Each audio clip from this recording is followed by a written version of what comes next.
everyone, welcome back to Liz Sews. Today I have for you guys a tutorial on the Harriet Bra from Cloth Habit.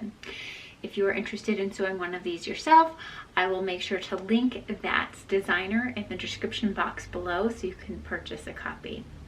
So the Cloth Habit Harriet Bra has been much requested by people. I've been a little hesitant to make it, and I'll explain why later on today. Make a tutorial for it, but it is one of my favorite bras. It's my go-to pattern. Well, I have a couple go-to patterns, but it's one that I go back to frequently. So the Cloth Habit Harriet comes in sizes 28 to 42 and A through E cup.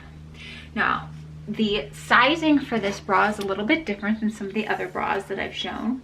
The first thing that you're going to want to do is take your underbust measurement. Now, most bras that I've shown you guys tutorials for use the +4 method.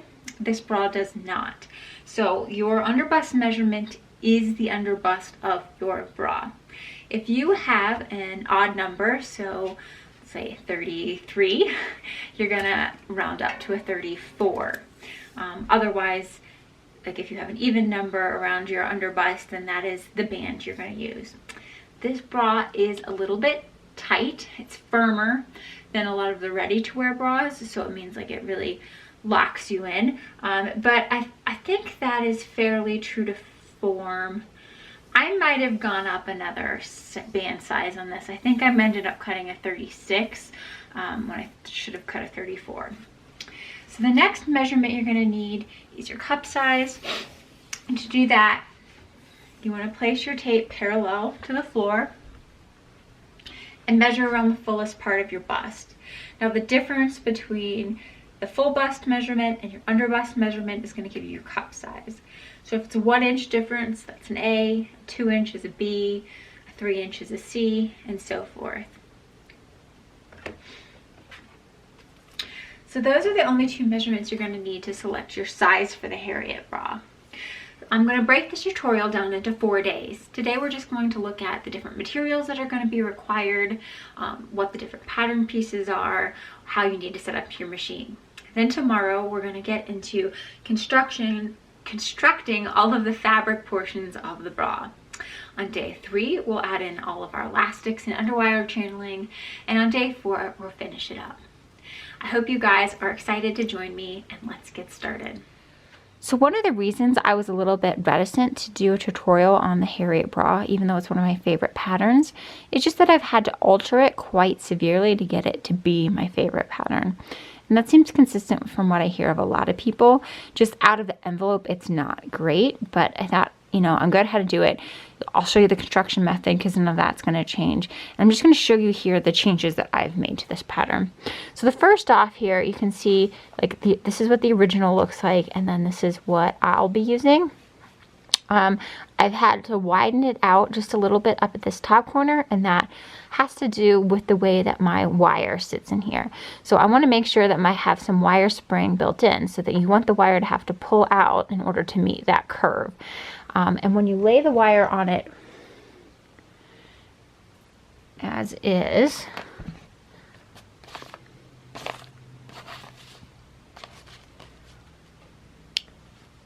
you can see that that wire doesn't really need to curve out at all. So if the wire doesn't spring out, you're not going to get a good feeling and comfortability. So that was the first change I made, was to widen the wire line just a little bit on this piece. And then I've also changed these cut pieces a lot. So this bra out of the package makes a quite pointy shape, and I just prefer a much rounder shape. So the easiest way to do that was to just take out some of the depth at the top of these two pieces. So you can see on my triangle piece here, I've graded from just nothing at this corner, and then I took out a little more than a 1/4 of an inch up at the top here. This piece is the one that required the most alterations for me. You can see it just I lengthened this bottom part a little bit just to fit the wire line. Again, I cut up the top just a little bit to make it less pointy where it meets this cup seam. And then I moved my strap in this way. This bra strap sits very, very, very wide. I think everybody I've seen who has made this wants to move the bra strap in. So move the bra strap, I lengthened this to fit the wire, and then I cut the tops of just the center portion out so that it got a little rounder of a shape. I didn't change this top piece at all. So now we can take a look at all of the different pieces that are involved. I'm going to be using a stretch lace, and so I'm going to use a stabilized tricot. It's a 30 denier tricot behind that stretch lace, and that's going to give me the structure that I need. So for the Harriet, like most wired bras, you want the front of the bra to be completely stable, and you want your stretch and breathability to come from the back band. So for each piece on the front, I've cut it out in lace and then a stable lining as well. One thing I will point out is that sometimes I make this bra just in the tricot to make a sheer bra, and those are one of my favorite things to wear in the summer. When I do that, I will take off the 1/4 inch seam allowance on the top of this cup, and then I cut it on a fold, the straight part of the line on the fold. That way I don't have anything that needs to be finished along the top of the cup. My preference is to not have any elastic up there because I find it sort of cuts in. That flesh is a little soft, and so it always looks like a quad boob even though it fits perfectly fine. So if you cut that on the fold, then you don't have to finish up there, and that solves the problem. So you have your 3-piece cup, the bottom and the top, and for both sides we have a bridge that is again lined in the tricot, and then your side cradle in both the lace and the tricot, and then finally you have your back band, and this is a Powernet. It's about 50% stretch, should work. It has a lot of recovery. It's fairly firm. I purchased the lace and the Powernet from Beware, and I will try to link them down in the description. And then the stabilized tricot comes from Bravo Bella Bras, whom I'll also link in the description. So in addition to all of these pattern pieces that you cut out, you're also going to need some other elastics. First thing, you need a hook and eye closure. My preference is always to use a 3. I just think it's a lot more comfortable. You may need to alter this slightly to accommodate a 3.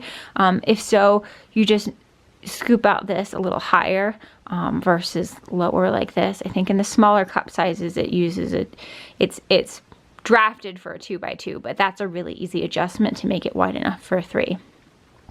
You're also going to need some straps. These are ones that I had salvaged from a bra that didn't work out really well, so that's why they're already made. But these straps, I think, use about 1 yard of elastic to make both straps. And you need matching rings and sliders that are the same width as the strap you want to use. So you need 2 rings and 2 sliders. You're going to need some underwire channeling. So this is a plush underwire channeling. Again, it goes along the wire line, and that's what houses your underwire. One thing that new bra makers tend to not understand, I've seen it be confusion, is this is actually a tube. So you want your wire to go inside of this tube, not behind it, not, inside of the tube, and it should be strengthened, and you won't have as many problems with it poking out if you do it correctly. You need a wider picot elastic, and this is what's going to go along the bottom of the band. So I'm just using this sort of cornflower blue one. I believe I picked this up from Microtex, but I'm not entirely sure. This one doesn't have a whole lot of recovery, so it should, but it still should work pretty fine. It'll be more comfortable, looser fit bra. And then you're going to need some thinner picot elastic to go along under the arm. And this one came from Beware as well. This is the elastic that I believe Bra Maker Supply makes.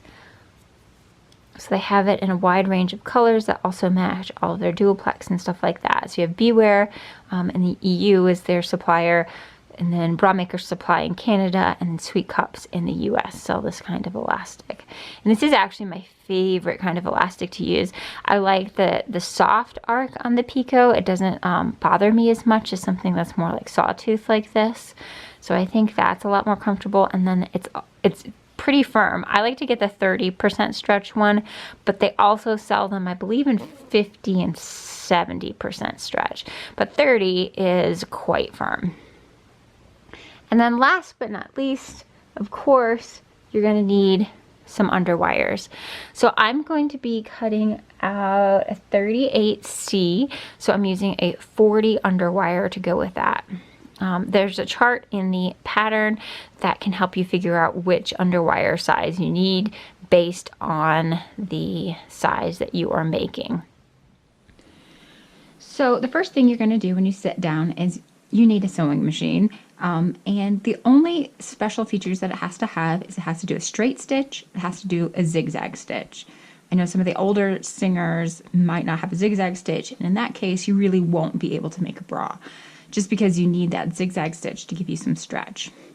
I have my machine set up with some polyester thread. I definitely recommend a polyester thread for sewing bras, just because it's a little bit stronger than cotton. Cotton threads, while they're often a lot nicer to work with, they just won't hold up to the strain and stretch of being in a bra. For the needle, I've got a Microtex needle in. I purchase Schmetz Microtex needles. I get them in bulk, but they're just my standard needle. I use it for almost everything that I sew, so that's why I bought a big box of them. I also have the walking foot on my machine, and the walking foot helps to move those pieces of fabric evenly across, and that's just because I have one of the lower model Berninas, so this machine doesn't have dual feed or regulated stitch regulators or anything like that. The walking foot sort of does the work for me instead of having those special features. So it just moves everything through at a nice, even, steady pace. Some other things that I have sitting right next to me, I have duck-billed scissors. These are good when you are trimming things. They help keep some of the lace out of the way that you don't want to actually cut. And towards the very, very end of the bra, when we put in our hook and eye, I will be using a zipper foot, just because that section gets really, really narrow, and this gets you closer to it. Please join me again tomorrow when we start putting together the bra.